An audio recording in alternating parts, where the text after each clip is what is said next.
Bonjour, bienvenue pour cette nouvelle vidéo dans la semaine consacrée à la prise de décision. Hier, nous avons essayé d'identifier les peurs qui nous empêchent de prendre ces décisions et puis de nous interroger sur le fait de savoir si elles sont fondées ou non et de voir quel est leur degré de force finalement. Est-ce qu'elles sont viscérales? Est-ce qu'elles sont liées uniquement à notre histoire?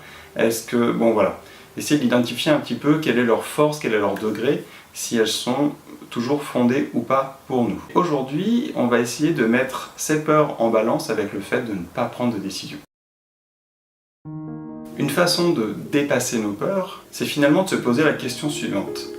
Est-ce que si je ne prends pas de décision, c'est-à-dire que si je ne fais rien, si je ne fais rien évoluer, la situation sera plus confortable pour moi que si je vais finalement prendre cette décision et prendre le risque de me confronter à la situation que j'aimerais éviter et qui est signalée par ma peur. Parce qu'il faut bien se rendre compte de quelque chose, c'est-à-dire que quand on a un besoin qui arrive, c'est parce que finalement, aujourd'hui, la situation dans laquelle on est ne nous convient pas si bien que ça. On la maîtrise.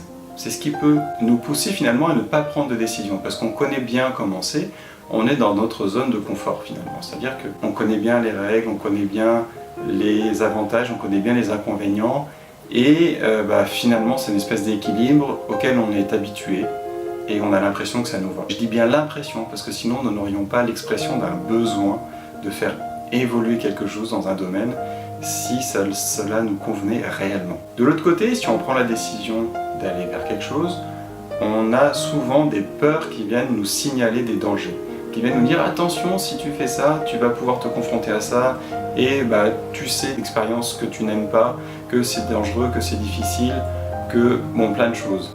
Deux choses là-dessus, j'en ai parlé un petit peu hier, c'est que depuis que la peur s'est installée, nous avons évolué et donc nous saurons peut-être mieux gérer cette situation si elle se présente, ou alors deuxième chose, nous saurons peut-être l'éviter parce que justement nous savons faire. Et ce n'est pas parce que dans une situation similaire auparavant, et c'est ce pourquoi se déclenche la peur, c'est parce que c'est une situation similaire, nous avons vécu ce scénario désagréable qu'il va forcément se reproduire aujourd'hui.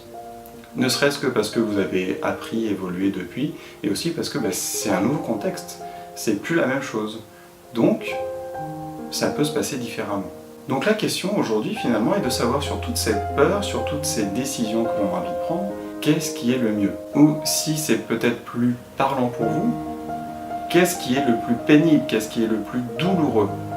Rester dans la situation actuelle, c'est-à-dire ne pas prendre de décision, ou alors prendre la décision d'agir pour aller vers un des besoins que vous avez identifiés, ou par un des besoins que vous avez, ou naturellement vers lequel vous allez sans vous poser forcément la question. Quel est le plus difficile pour vous? Alors, quel est le plus difficile pour vous à court terme, à moyen terme, à long terme? Si vous vous projetez, vous dites je ne prends pas de décision, est-ce que dans 10 ans, je pourrais toujours vivre cette situation-là?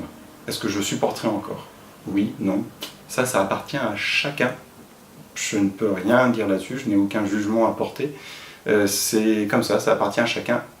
Mais la réponse est pour vous, et c'est ce qui vous permettra, si vous dites non, en fait j'ai pas envie de continuer à vivre comme ça, j'ai pas envie de vivre ça encore dans 10 ans, c'est ce qui va vous donner une impulsion supplémentaire pour passer à l'action. Et d'ailleurs je crois que le passage à l'action c'est le thème de la semaine prochaine. Je m'arrête là pour aujourd'hui, je vous remercie d'avoir regardé cette vidéo, je vous souhaite une belle journée et surtout prenez soin de vous.